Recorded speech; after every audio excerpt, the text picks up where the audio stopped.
Good morning. It's just after 5 a.m. here in Calgary. We're going to do a little practice today that will help you become perhaps a little more supple through your torso, through your hips. For me, my theme for today was I've got 6 hours of teaching in front of my computer, which is mostly one-on-ones. So I want to keep myself a little bit, or I want to prepare myself a little bit for that type of work. I've got a spinal strip. You can also use a rolled mat or a pool noodle. I've got a block handy, a strap, and a Theraband, okay? So we're going to start with this guy, and you can use a rolled mat or a rolled up towel, and we're going to place this just at the bottom of your breastbone. So if you wear a bra, it's right in and around the area where the bra is, so it gets placed here. So we're going to be lying back, and my bum, you'll see, is going to be lower than my head. So we're going to be in a passive back bend. Now, you might notice for some people, or for yourself, that your head comes way back, and there might be a desire to want to lift your head and put a blanket underneath it. And what you can do instead is just lift your hips up and stick a block or a blanket underneath your head, and that orientation will shift up likely enough for your neck. And then if it's just too much, you can just come on something that is a little less, or just lie on your back and we'll do some arm work in this position. You just want to make sure that the parts of your body are all moving in a way that works for you, okay? So kind of get a feel for that. So we're going to take the strap here and place it in between your hands. So I'm on this back bendy like position, arms come up to the sky, and I'm going to reach the arms up and bring the shoulders back. So there's a protraction, retraction action happening. And this also just gets me clued into how my blades are moving and how my rib cage is moving. If my jaw or my eyes want to get involved in the motion. Good. And then the arms start to come over the head. And the articulating joint is this arm bone in the shoulder socket. And so I'm paying attention to see if my arms are wobbling or if my elbows are bending.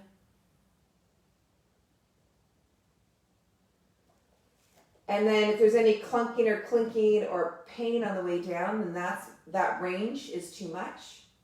So the furthest that you'll go is alongside your ears. Notice if your ribs want to flare or your back wants to extend more. And just to move in the range where that doesn't happen. You don't need to hold or brace. Just notice.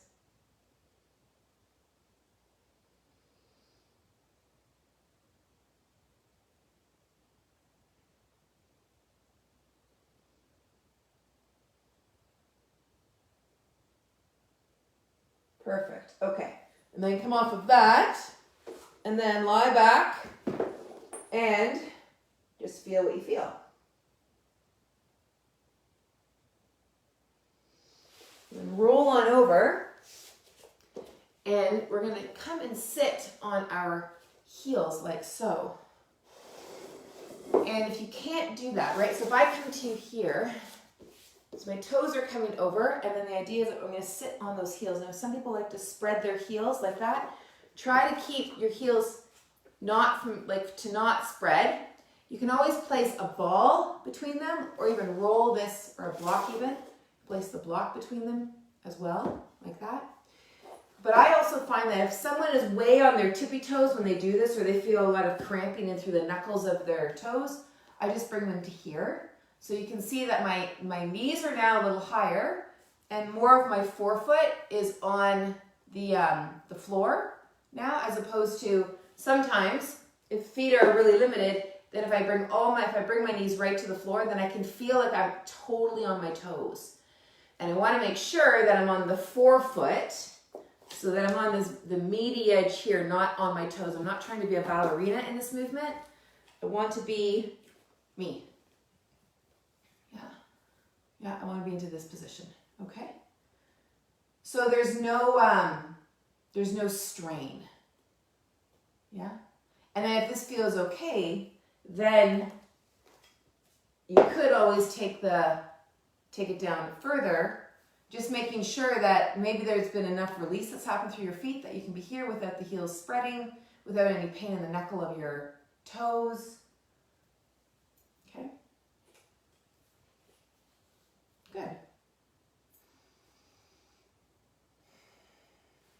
And if you want, you can bring your arms up over your head and you can move the arms in a circle. I find that when I'm in front of my computer and I'm teaching my private clients, particularly as compared to when I used to be one-to-one in my studio setting, is that I just don't move around as much. So I have to be really conscious that I move around either with them. Okay, now we're going to come off of that and we're going to pull the toes up. Let me come up a bit closer here. So I'm going to pull the toes up. So I'm not coming onto the tippy toes. I'm pulling them up, so I'm coming onto, again, the forefoot, but on the dorsal side of the foot. And there we go. Now this one you might feel as being like the muscles between your bones are really having to work in your feet. You might even feel like your feet are really, really stiff. Yeah? So you could slide something underneath between the floor and your shin, because we're not in hero.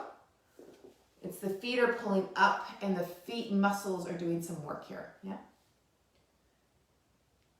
But back in about April or May, I can't exactly remember, but I started to get a little bit of foot pain. And I've shared this story with a few of my groups. And I was saying, I'm like, I couldn't figure out why I was developing foot pain. And then I realized it was how I was sitting, because I was sitting on the floor in front of the computer for a long, long, long period of time. And then it's like, oh, look at that. Interesting. So then I started to really pay attention not only to how I was sitting and doing my work, but also my practice to support myself so that I had just better mechanics.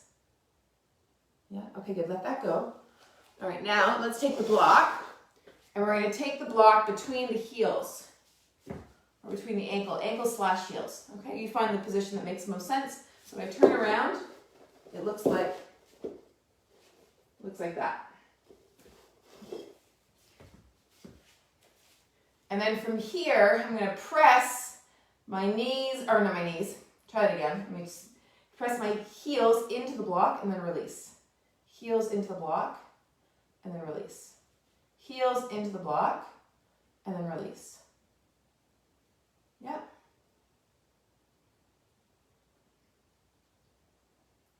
So in case you're wondering how I schedule my day, this might be useful for you, is that after this session, I'll be going up and having some breakfast, having some tea, and then my first session starts at 6 a.m. Mountain.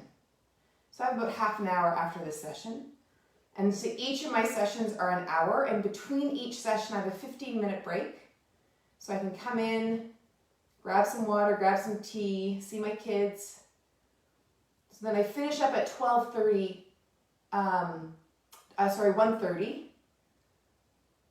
Mountain Time. And then I'm with my kids for the rest of the day. So that's kind of how my day goes. Okay, good. And then let that go. So now from there, we're going to bring one leg forward. Good. And then let's bring us forward into a lunge. And just notice your back foot and notice if your toes are angling in that way.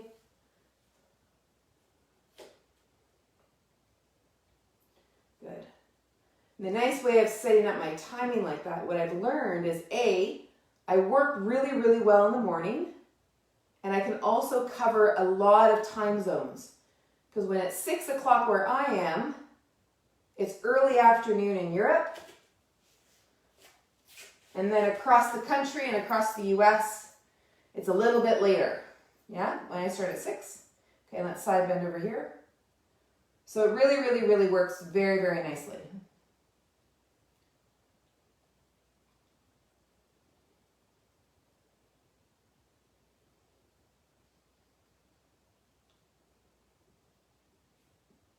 Okay, and then bring that up.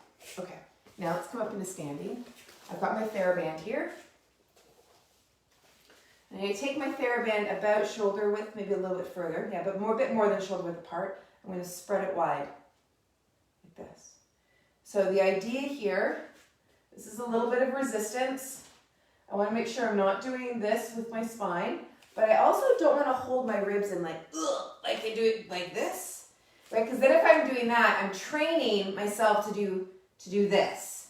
And that's not the pattern that I want to create. I want to create a pattern where my ribs and my pelvis are connected, but I'm not having to like brace in anticipation. As I do this movement, I'm going to feel that this starts to engage just on its own, right? So I can clue into that, but I wouldn't necessarily cue you to say, okay, you're going to feel this in your abdomen, because frankly, I don't know what you're going to feel.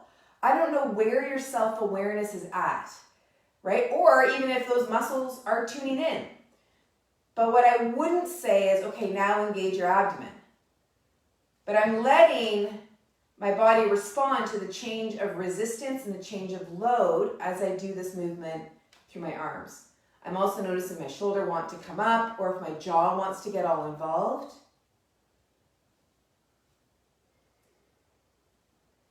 Okay, great. All right, let that go.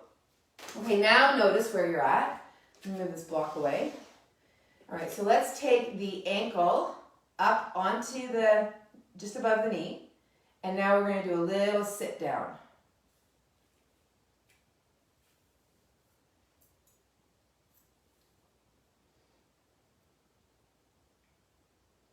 And then we're going to come up. You're going to move that leg bone in the hip socket. Take the hands underneath the leg. And you might just stay here, or you might take the leg out straight. Somewhere in that range, maybe.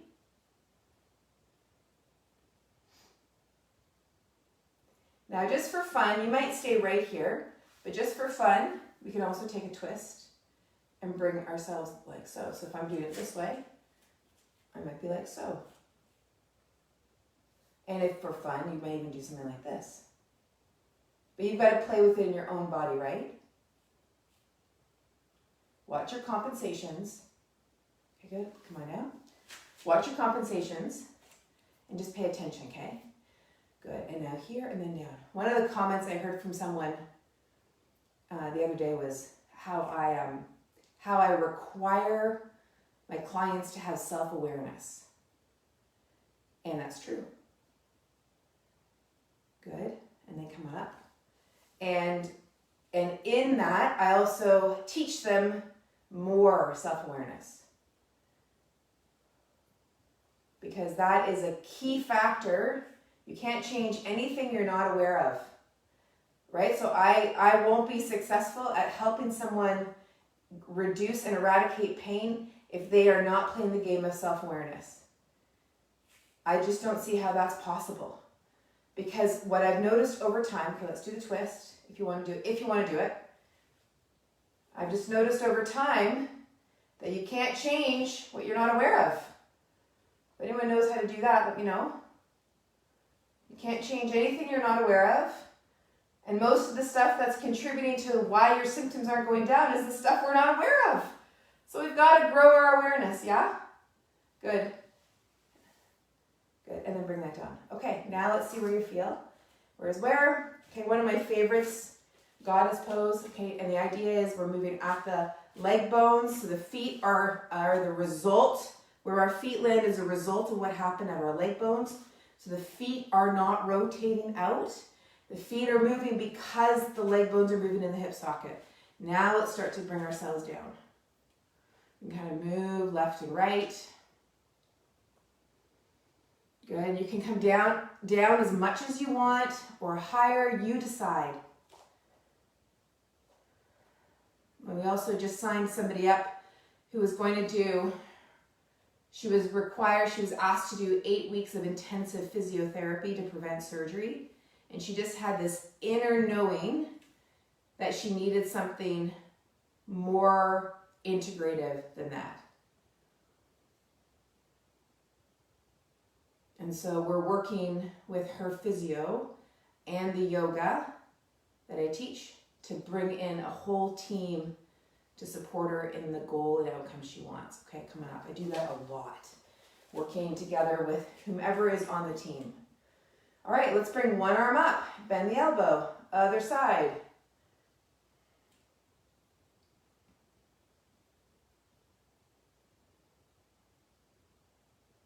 Yeah, there's lots of people. There seems to be a real trend right now to do some really intensive rehabilitative work, whether it's with an osteopath or a physiotherapist or physical therapist.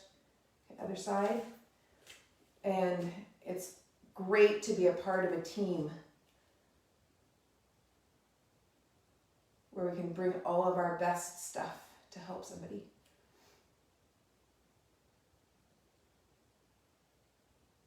But that somebody, they have to grow their awareness. We can't do it for them or to them. Good, and let's take the fingers behind, interlace the fingers here.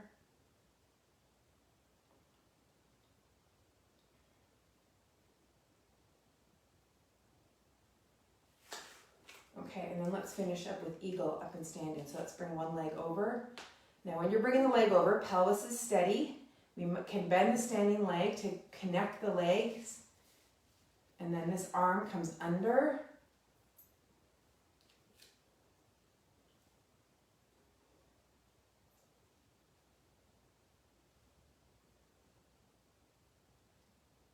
There you go, and good, and come on out. And then other side, leg, pelvis steady, and then bring those legs in.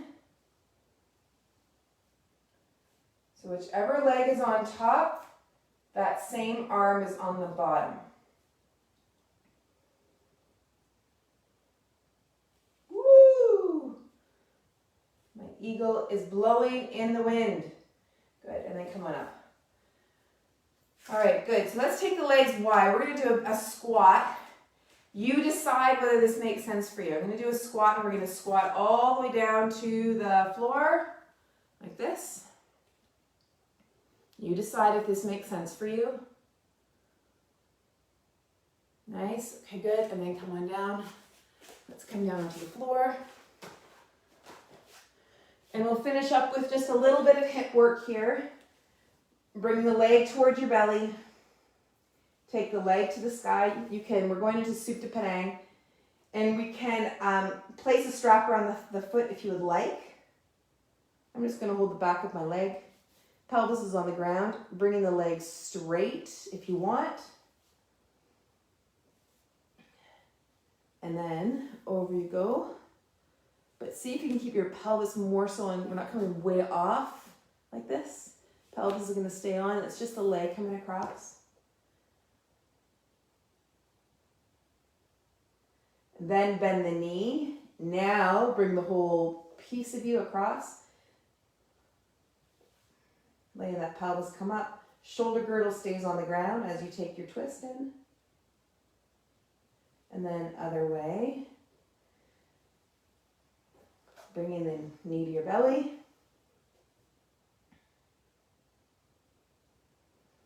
And then leg up.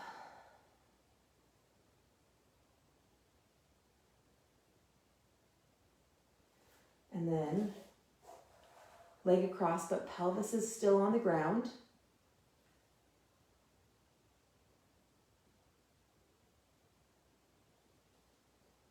And bend the knee, and let's take it into a twist.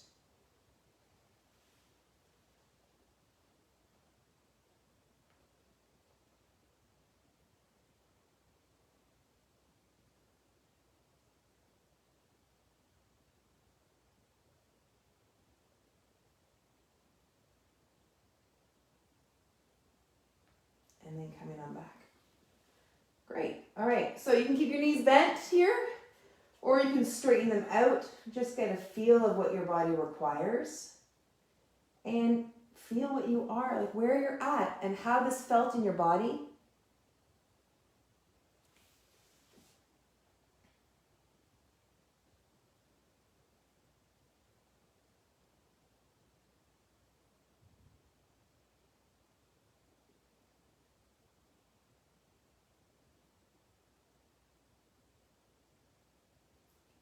And roll it over. And come come on up. You can come up into sitting. You can come into kneeling like I am. You can even just stay where you are. Maybe you're not quite ready to carry on with your day. All right, you have a terrific day. And I will probably circle back with a little posting on the things that I learned from my private sessions this week. Take good care. Have a really great day. Bye-bye.